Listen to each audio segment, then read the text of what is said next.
9 Golden Age Hollywood stars with shockingly bad hygiene. Those gorgeous faces that lit up silver screens, they were hiding Hollywood's filthiest secrets. Behind the glamour and designer gowns lurked breath that could kill small animals, body odor that emptied rooms, and personal habits so revolting that studios paid millions to keep them buried. These weren't just stars with occasional bad days. These were walking biohazards who made their co-stars suffer for their art. The shocking truth about these Golden Age icons will forever ruin how you watch their classic films. Get ready to hold your nose as we expose the 9 most disgusting stars ever to grace a movie marquee.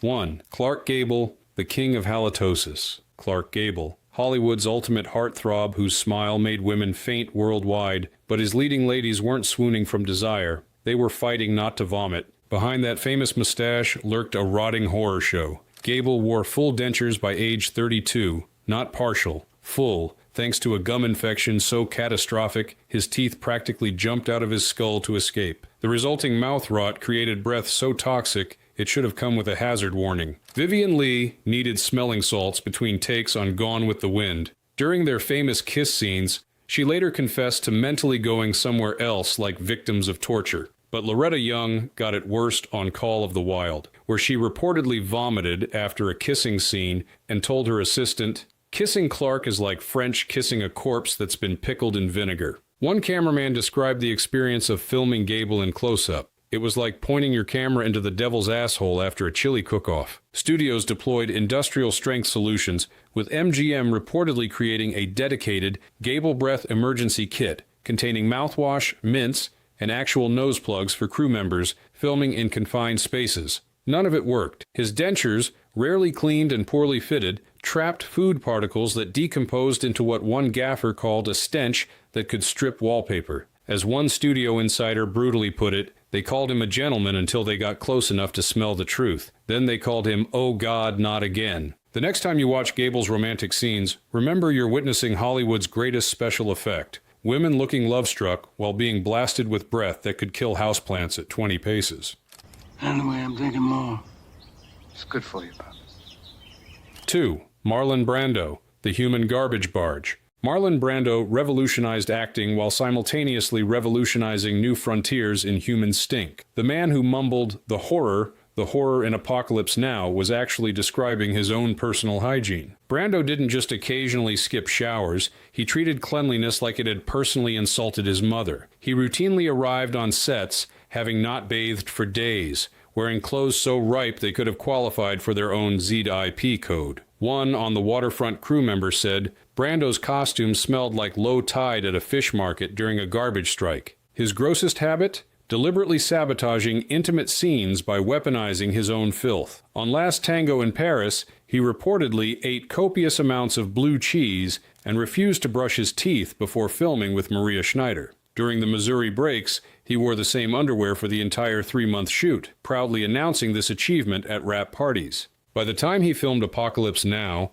Brando had evolved into what director Francis Ford Coppola privately called a sentient swamp. His trailer reportedly required hazardous waste protocols after he left, with one set decorator confessing, "We had to burn the furniture. I'm not kidding. Burn it. It was cheaper than trying to clean what he left behind." His performances were legendary. One grip who worked on multiple Brando films recalled, so was his stink. It had layers, like an onion. First sweat, then rancid food, then something that I think was actually decomposing on his body. The tragedy of Brando wasn't just his wasted talent, but that an entire generation of method actors thought smelling like month-old garbage was somehow part of the craft. As Apocalypse Now co-star Dennis Hopper supposedly remarked after filming, working with Brando gave me a whole new appreciation for napalm.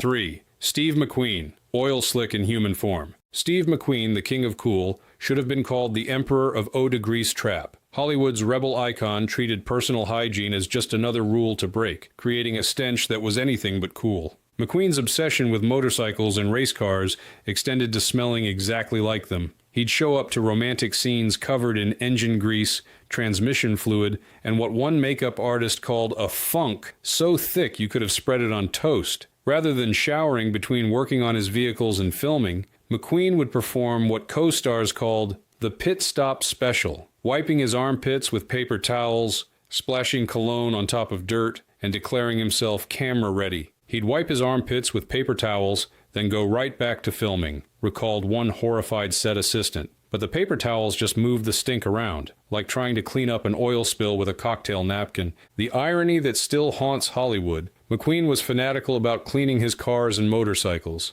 spending hours polishing and perfecting machines while his own body festered. His 1968 Ford Mustang from Bullitt received more careful attention than his own teeth, which one lighting technician described as the exact color of butterscotch pudding, but with the texture of cottage cheese. Faye Dunaway, his co-star in the Thomas Crown Affair, reportedly demanded their kissing scenes be shot in as few takes as possible. The director later revealed this wasn't artistic preference, but survival instinct after Dunaway compared kissing McQueen to licking the floor of an auto repair shop. Perhaps the most telling McQueen hygiene anecdote came from The Great Escape set, where fellow actor James Garner reportedly said, "When Steve took off his boots in the POW barracks scenes, the Nazis should have just surrendered. That smell violated the Geneva Convention. As one studio exec perfectly summarized, he made cool look easy and hygiene look impossible." The next time you watch McQueen's iconic motorcycle scenes, remember, what you can't experience is the eye-watering cloud that followed him like cartoon stink lines made real. Oh, Ricky, who am I going to get to serve dinner tonight? Hi. Hiya. 4.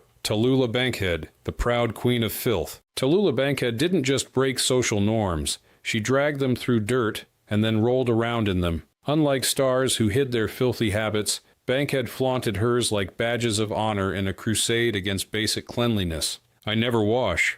I have an agreement with the dirt," wasn't just a witty line, but her actual life philosophy. Stage managers reported that Bankhead sometimes went weeks without bathing, creating what one described as a miasma that followed her like a loyal but unwelcome pet. Her dressing rooms became recognized biohazards, with one Broadway theater reportedly designating hers as the Swamp and requiring special cleaning protocols after her runs ended. Bankhead's most notorious habit, proudly going underwear-free for decades, created situations that traumatized unsuspecting crews. During the filming of Alfred Hitchcock's Lifeboat, where she spent weeks in close quarters with other actors, cinematographer Arthur Miller reportedly begged Hitchcock to make her wear underwear for scenes where she had to climb ladders. Hitchcock's famous response, "I don't know if this is a matter for the costume department, makeup, or animal control." Her personal quarters reached legendary levels of squalor. One maid at the Algonquin Hotel quit on the spot after entering Bankhead's suite, later telling the manager, "I've cleaned up crime scenes that were more sanitary." Visitors described mountains of cigarette butts, empty bottles, food remnants, and stained clothing, creating an archaeological record of debauchery. She lit up a room, then cleared it out with the smell, theater producer Jed Harris reportedly remarked. Tallulah didn't just push envelopes, she pushed everyone's gag reflexes. What made Bankhead's filthiness unique was how she incorporated it into her brand of shocking behavior. When one director gently suggested she might consider bathing before intimate scenes, Bankhead reportedly shot back, "Darling, if you wanted a rose garden, you should have cast one of those sanitized MGM virgins. You hired Tallulah Bankhead, and you get all of me, including the parts that haven't seen soap since the Hoover administration." I haven't played since playing in the Thousand Islands many years ago. I used to be in the dressing business up. 5. W.C. Fields, walking distillery with legs. W.C. Fields didn't just play alcoholics. He was a method actor decades before the term existed. The only difference between Fields on screen and off was that the real version smelled infinitely worse. Fields marinated himself in alcohol so thoroughly that lighting technicians would nervously check the wattage of lamps near him, fearing he might combust. His daily routine began with martinis for breakfast, not alongside breakfast, instead of breakfast. By midday, his sweat could have been bottled and sold as gin. His breath didn't just smell like alcohol, one assistant director recalled. It smelled like alcohol that had been used to preserve other, smaller alcoholics. Co-stars described the experience of sharing close scenes with Fields as like being trapped in an elevator with a whiskey, still that's wearing a suit. The alcohol-induced hygiene issues went far beyond just breath. Fields rarely bathed, creating what one costume designer called a layered olfactory experience. Bottom notes of stale liquor, middle notes of sweat, and top notes of despair. His clothing absorbed so much alcohol that one wardrobe assistant claimed we could have wrung out his suit and served it as a cocktail. His hotel rooms became legendary disaster zones that hotel staff drew straws to avoid cleaning. Fields didn't just leave a room, he fermented it, one hotel manager reportedly complained. Maids described finding bottles hidden in every conceivable location, including toilet tanks, light fixtures, and hollowed-out books. The legendary director Gregory LaCava put it most memorably, "Fields doesn't age, he pickles." The man is effectively his own formaldehyde factory. Despite, or perhaps because of, his perpetual pickling, Fields maintained a successful career, though it required extraordinary accommodations from studios. Paramount reportedly scheduled his scenes for early morning, not because he was fresher then, but because he was still technically intoxicated from the night before, rather than newly drunk, which somehow proved more manageable for directors. The next time you chuckle at Fields' perfect comic timing, remember that the actors sharing his scenes were performing minor miracles, keeping straight faces while being crop-dusted by fumes that could strip varnish off furniture. It's not. Gladys Cooper died? Oh, I'm sorry to... And you know, without... 6. Bette Davis, the chimney with two eyes. Bette Davis didn't just smoke cigarettes, she was a cigarette with human appendages. Hollywood's grande dame of drama created a toxic cloud so permanent that it became her unofficial co-star in every production. Davis didn't just love cigarettes, she had what one director called a relationship more committed than any of her marriages. Consuming upwards of 100 cigarettes daily, she treated each one like an oxygen supplement. Studio accountants reportedly created a special Davis nicotine budget on her films that rivaled the catering costs for the entire crew. She was brilliant, but she smelled like a burning library filled with wet ashtrays, actress Miriam Hopkins reportedly said after filming Old Acquaintance. The chain smoking created not just the expected bad breath, but a miasma that permeated everything Davis touched. Her costumes required specialized cleaning that one wardrobe supervisor compared to decontamination procedures after a chemical spill. Davis's dressing rooms required their own ventilation systems. Makeup artists described working through a perpetual fog that left them with what they called Davis lung, a temporary respiratory condition that cleared up only days after production wrapped. One technician claimed you could tell which dressing room was hers from 100 yards away. Just look for the door, with the yellow nicotine stains radiating outward like some kind of toxic sun. The most affecting description came from director William Wyler after filming The Little Foxes. Kissing Bette was like licking the inside of a crematorium. I didn't direct her performance so much as survive it. Davis seemed proudly oblivious to how her habit affected others. When one young actor dared mention the smoke making him uncomfortable during a scene, Davis reportedly fixed him with her famous eyes and said, "If you wanted fresh air, darling, you should have become a farmer, not an actor." Perhaps the most telling Davis anecdote involved a fire alarm evacuation during the filming of All About Eve. As cast and crew filed outside, someone noticed Davis was missing. A production assistant found her still in her dressing room smoking. When told the building might be on fire, she reportedly exhaled a perfect smoke ring and replied, "Darling, I am the fire." 7. Howard Hughes, From Playboy to Petri Dish. Howard Hughes presents the most dramatic hygiene collapse in Hollywood history, a cautionary tale of how a handsome aviator/producer became a human biohazard experiment. Hughes didn't just let himself go, he transformed into something that would make horror movie directors say, "That's a bit much." The most mind-bending aspect of Hughes's deterioration was that it stemmed from germophobia. The man who once dated Katharine Hepburn and Ava Gardner eventually became so afraid of contamination that he stopped bathing entirely, somehow concluding that total filth was preferable to potentially impure water. He feared filth until he became its most advanced practitioner, one former associate noted. The billionaire's decline tracked alongside his mental health,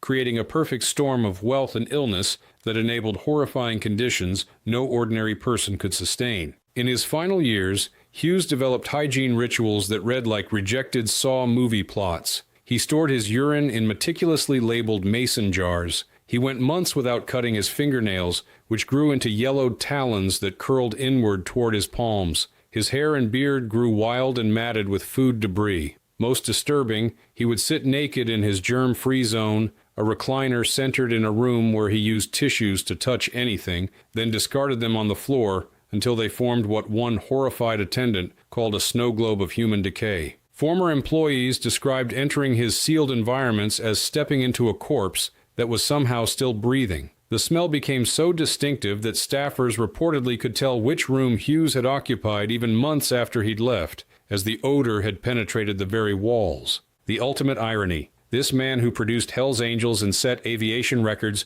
became unable to appear in public because his stench would have cleared any room instantly. His billions couldn't buy basic cleanliness because his mind convinced him that cleanliness itself was the enemy. When Hughes died in 1976, the official cause was kidney failure, but first responders reportedly needed therapy after finding his body. One paramedic supposedly quit his job the same day, telling colleagues, "I've seen car accidents with dismemberment that were less disturbing than what was growing on that man." Hughes' transformation from Hollywood's dashing playboy to human petri dish represents the most extreme hygiene decline ever documented among the elite. The man who once personified glamour died in conditions that would make a medieval peasant say, "You might want to consider a bath." I'm Howard Hughes. 8. Ava Gardner, beauty's rotting core. Ava Gardner, the woman Sinatra ruined his life to possess, the face that launched 1,000 fantasies, carried a secret behind her goddess image. She smelled like forgotten laundry left in a damp basement.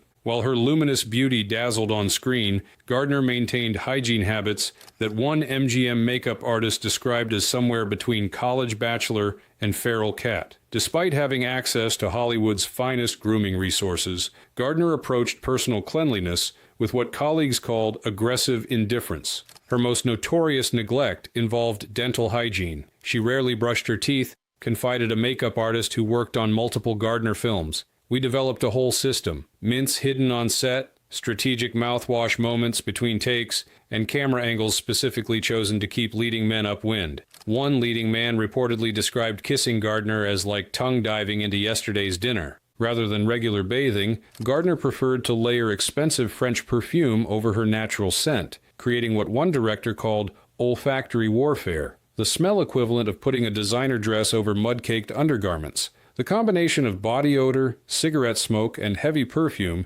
became so distinctive that crew members could reportedly track her movements throughout studio lots without seeing her. She left lipstick and cigarette ash in every room, and in every bed, one household employee allegedly revealed. Gardner's bedroom habits warranted their own special protocols, with hotel staff reporting that her sheets required immediate changing and sometimes complete replacement due to the cocktail of bodily fluids, makeup, and mysterious stains she left behind. A studio executive who worked closely with Gardner during her MGM years provided perhaps the most vivid assessment: a goddess in the spotlight, a gremlin in the morning light. Before hair, makeup, and perfume, Ava looked and smelled like she'd been discovered under a bridge rather than at a drugstore counter. Gardner's natural magnetism somehow transcended her hygiene issues, with men seemingly willing to overlook any olfactory assault to be near her legendary beauty. Frank Sinatra, during their tempestuous marriage,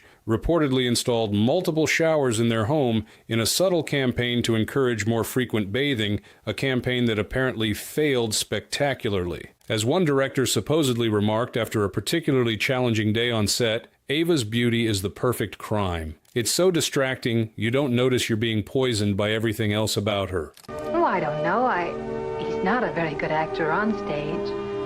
You know, he's not a very good actor off stage either. 9. Charles Laughton, the human compost heap. Charles Laughton transformed himself into cinema's most memorable monsters, from Quasimodo to Captain Bligh. But according to Hollywood insiders, his greatest transformation may have been convincing audiences they weren't smelling him through the screen. Laughton's body odor achieved what one director called a presence that deserved its own billing. It wasn't just occasional actor sweat, but a complex ecosystem developed through strategic neglect. Costume departments created specific Laughton protocols that one wardrobe master described as treating his clothes like hazardous waste that somehow needed to look like 18th century formal wear. Costumers had to air out his wardrobe daily, revealed a studio wardrobe supervisor. And by air out, I mean quarantine in a separate room with industrial fans running continuously. On particularly hot shooting days, productions reportedly scheduled Laughton's scenes in a specific order, not for narrative coherence,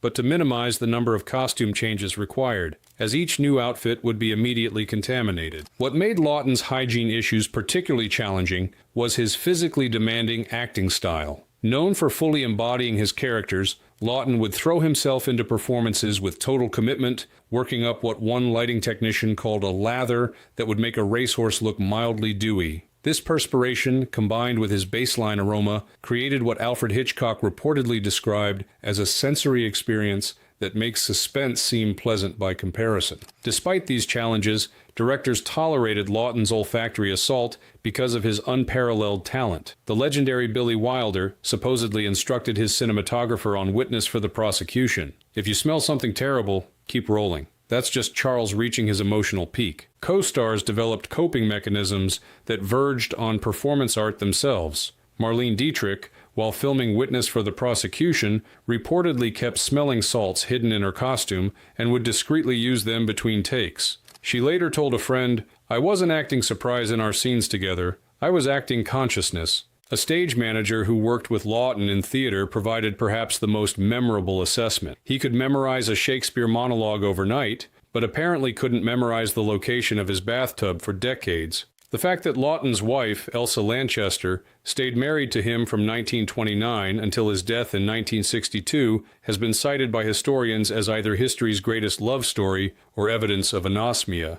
These 9 icons proved that Hollywood's most carefully guarded secret wasn't scandalous affairs or hidden identities. It was the eye-watering, stomach-turning reality that the most beautiful people on screen were often the most revolting in person. The gap between their glamorous images and their putrid realities reveals the movie industry's greatest special effect, convincing audiences that these walking biohazards were the epitome of desirability. What's truly remarkable isn't just how bad these stars smelled, but how successfully studios concealed these olfactory horrors from the public. Without social media or tell-all memoirs, fans remained blissfully ignorant that their bedroom pinups and matinee idols were functioning as human petri dishes between takes. Only stars with supernova talent could get away with such revolting personal habits. Lesser actors who dared show up with Brando's stench or Gable's breath would have been blacklisted faster than you can say basic hygiene. The tolerance for these walking health code violations represents perhaps the purest example of how talent trumped all in Hollywood's golden age, even the gag reflexes of everyone within smelling distance. Next time you watch these legends work their magic on screen, remember the true heroes, the co-stars who somehow maintained romantic expressions while fighting their own bodies' desperate urge to flee the premises. Those weren't just Oscar-worthy performances happening on camera. They were acts of olfactory endurance that no acting school could possibly prepare you for. So the next time you wish you could travel back to Hollywood's golden age and meet these icons in person, thank your lucky stars that this particular wish can never come true. Some glamorous illusions are better left intact, especially when the reality would require a hazmat suit and industrial-strength nose plugs. If you found these revelations disgustingly fascinating, don't forget to like this video and subscribe to our channel for more of Hollywood's dirtiest secrets. Let us know in the comments which stars' revolting habits shocked you most. Thanks for joining us on this nostril-searing journey behind the seemingly pristine facade of Hollywood's most pungent legends.